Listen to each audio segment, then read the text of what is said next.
Welcome to GK classes दोस्तों। आज हम इस वीडियो में जो सेकंड ग्रेड का जो पेपर हुआ है कल 30 जुलाई को, उसमें जो सेकंड शिफ्ट का पेपर है उसके आंसर राजस्थान जीके के जो प्रश्न आए थे उनके आंसर देखेंगे। अगर आप हमारे चैनल पर पहली बार आए हो तो चैनल को सब्सक्राइब जरूर करें और वीडियो को लाइक करें और वीडियो को शेयर करें। तो देखते हैं राजस्थान जीके के प्रश्न कैसे आए थे कल वाली शिफ्ट में। जो सेकंड ग्रेड का पेपर हुआ था सेकंड शिफ्ट तो जो थी उसमें कैसे जीके के प्रश्न आए थे राजस्थान जीके के, तो बात करते हैं। प्रश्न देखो, वह कौन सी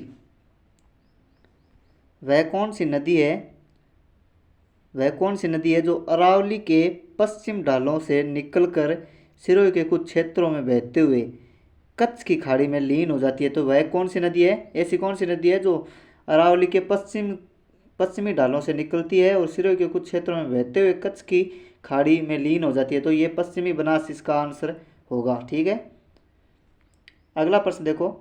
ये प्रश्न आया था कल के पेपर में कि वन विभाग की 2021-22 की प्रशासनिक रिपोर्ट के अनुसार राजस्थान का 31 मार्च 2022 को कुल वन क्षेत्र कितना है। तो इसका आंसर है 32,864.62 वर्ग किलोमीटर। कितना तो इसका ऑप्शन एक इसका सही हो जाएगा। कितना 32,864.62 इसका सही आंसर हो जाएगा। आप अपने देख लीजिएगा कि कितने सही हो रहे हैं और कितने गलत हो रहे हैं। अगला प्रश्न देखो, राजस्थान में अलसी उत्पादक प्रमुख जिले प्रमुख जिले कौन से हैं। तो इसका ऑप्शन एक सही हो जाएगा, चित्तौड़गढ़, प्रतापगढ़, डूंगरपुर और बांसवाड़ा। अगला प्रश्न देखो, निम्नलिखित कथनों पर विचार कीजिए और नीचे दिए गए कूट से सही उत्तर का चयन कीजिए। तो देखना है अपने को कि इनमें से सही कौन सा है।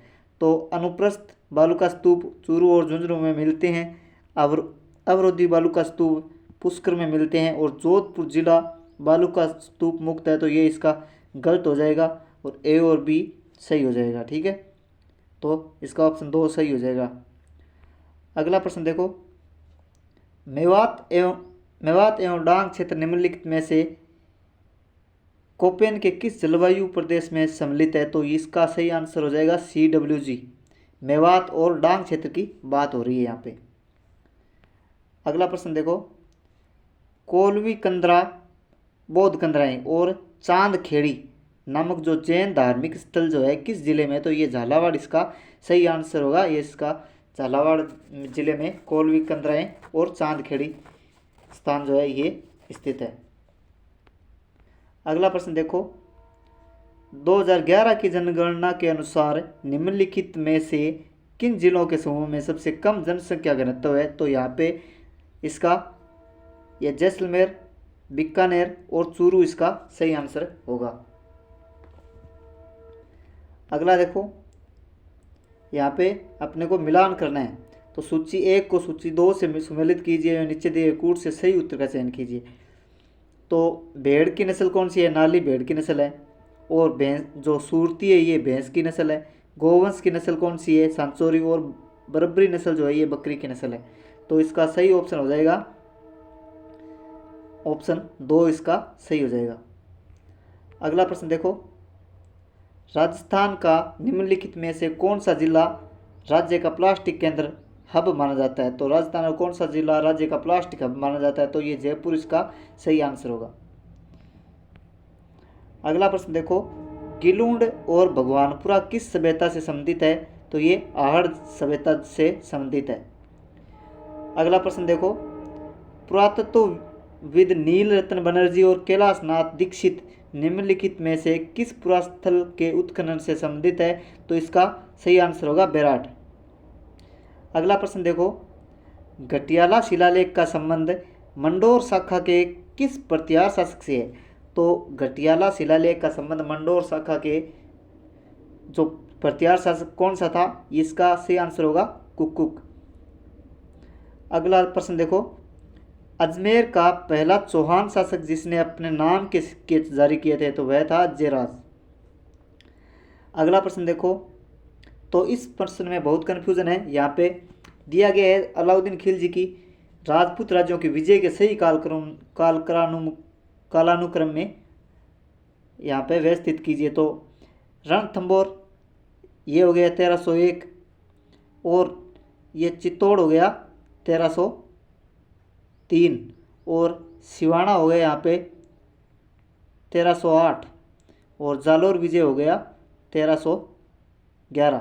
तो यहाँ पे जो है रणथंभौर 1 नंबर पे आना चाहिए, और चित्तौड़ 2 नंबर पे आना चाहिए, और जो ये है कौन सा सिवाना ये 3 नंबर पे आना चाहिए, और जालोर अंतिम में आना चाहिए। लेकिन यहाँ पे ऑप्शन में नहीं दिया गया है, तो इसको आप देख लेना।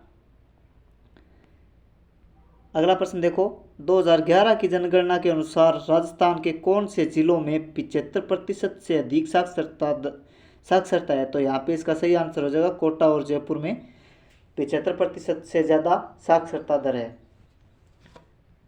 अगला प्रश्न देखो, निम्न में से किस सभ्यता को भारत में सभी स्तंभ युगीन सभ्यताओं की जननी कहा जाता है? तो ये इसका सही आंसर होगा गणेश्वर सभ्यता।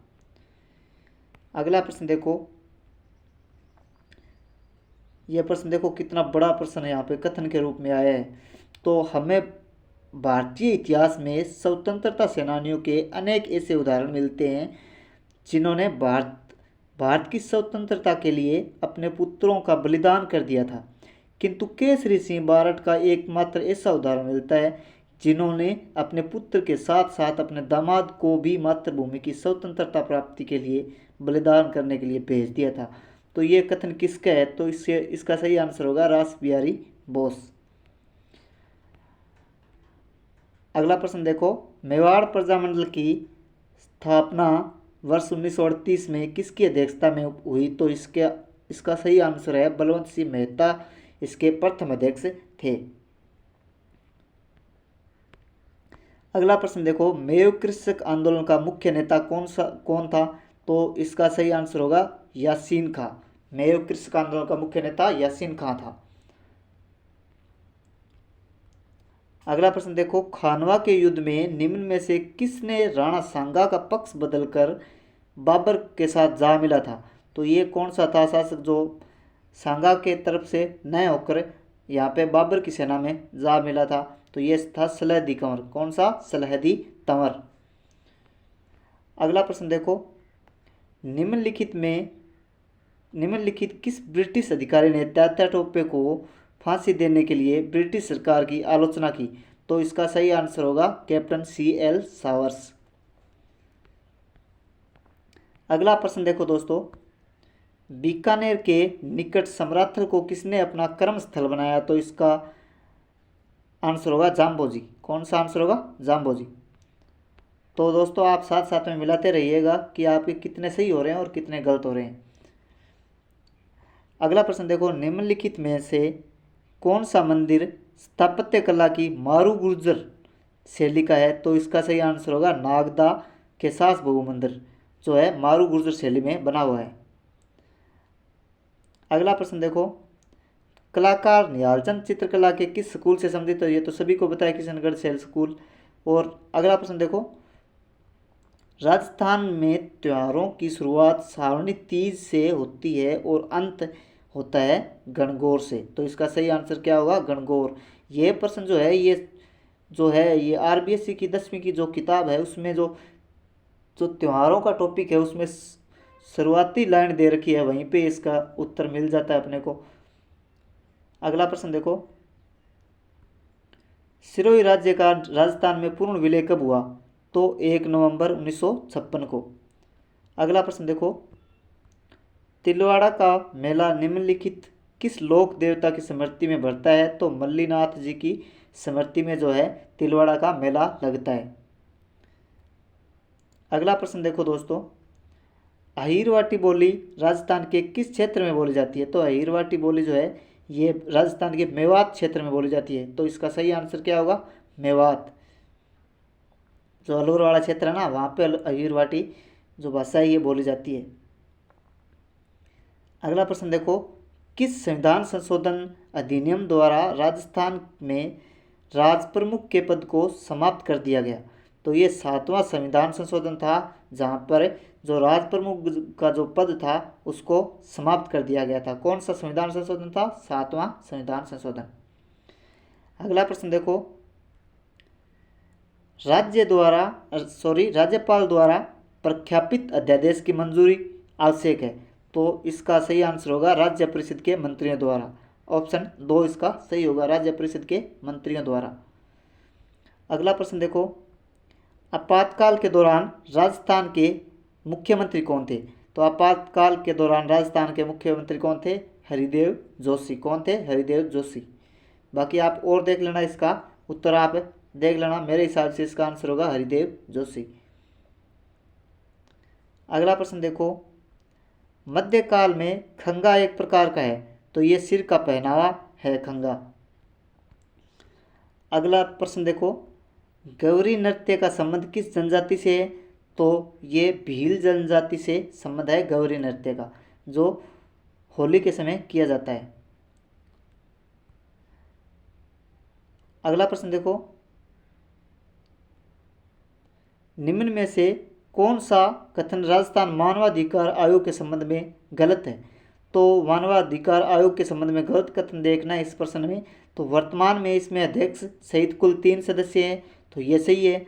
राज्य सरकार द्वारा आयोग के गठन की अधिसूचना 1999 में जारी की गई, ये भी सही है। आयोग स्वायत्त संस्था नहीं है, तो ये इसका गलत हो जाएगा। आयोग स्वायत्त संस्था है, यहाँ पे लिखा गया है कि स्वायत्त संस्था नहीं है, तो ये इसका गलत हो जाएगा। ऑप्शन 3 इसका गलत हो जाएगा। अगला प्रश्न देखो,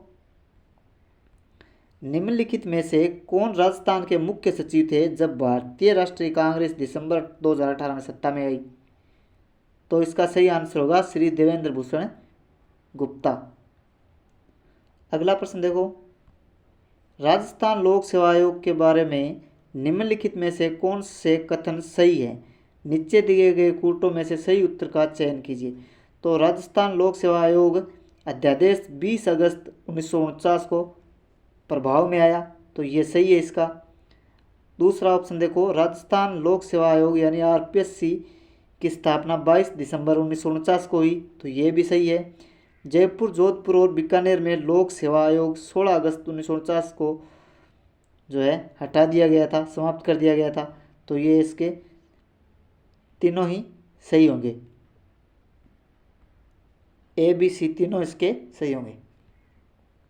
अगला प्रश्न देखो, राजस्थान में किन वर्षों में राष्ट्रपति शासन लागू हुआ? तो राजस्थान में किन वर्षों में राष्ट्रपति शासन लागू हुआ? तो 1967, 1977, 1980, 1992। तो इसका ऑप्शन 4 इसका सही हो जाएगा। अगला प्रश्न देखो, राजस्थान विधानसभा के लिए पहले आम चुनाव में कांग्रेस के बाद किस राजनीतिक दल को सर्वाधिक स्थान प्राप्त हुए थे? यानी राजस्थान विधानसभा के पहले आम चुनाव में कांग्रेस के बाद जिस राजनीतिक दल को सर्वाधिक स्थान प्राप्त हुआ वह कौन सा था? तो ये राम राज्य परिषद जो पार्टी थी उसको पहले आम चुनाव में कांग्रेस के बाद सबसे ज़्यादा जो मत मिले थे इनको, तो राम राज्य परिषद इसका सही आंसर होगा। अगला प्रश्न देखो, हाल ही में किस राज्यसभा सदस्य को राजस्थान की राज्य स्तरीय जन अभियोग निराकरण समिति का सदस्य मनोनीत किया गया है? तो नीरज डांगी इसका सही आंसर होगा। अगला प्रश्न देखो, वर्ष 2023 में राजस्थान के मुख्यमंत्री ने राज्य के कितने शहरों में ग्रीन लंग्स विकसित करने की घोषणा की है? तो इसका सही आंसर होगा 13 जिलों में। अगला प्रश्न देखो, पंचायती राज विभाग के अनुसार राजस्थान के प्रत्येक जिले में औसतन कितनी ग्राम पंचायतें हैं? तो इसका सही आंसर होगा 342 ग्राम पंचायतें राजस्थान में औसतन है। अगला प्रश्न देखो, 11वीं अनुसूची में सम्मिलित किए गए विषयों की संख्या, तो 29 विषय इसमें सम्मिलित है। तो धन्यवाद दोस्तों, आज के लिए इतना ही। अगर वीडियो अच्छा लगे तो वीडियो लाइक करें और हमारे चैनल को सब्सक्राइब जरूर करें। धन्यवाद। जय हिंद, जय राजस्थान।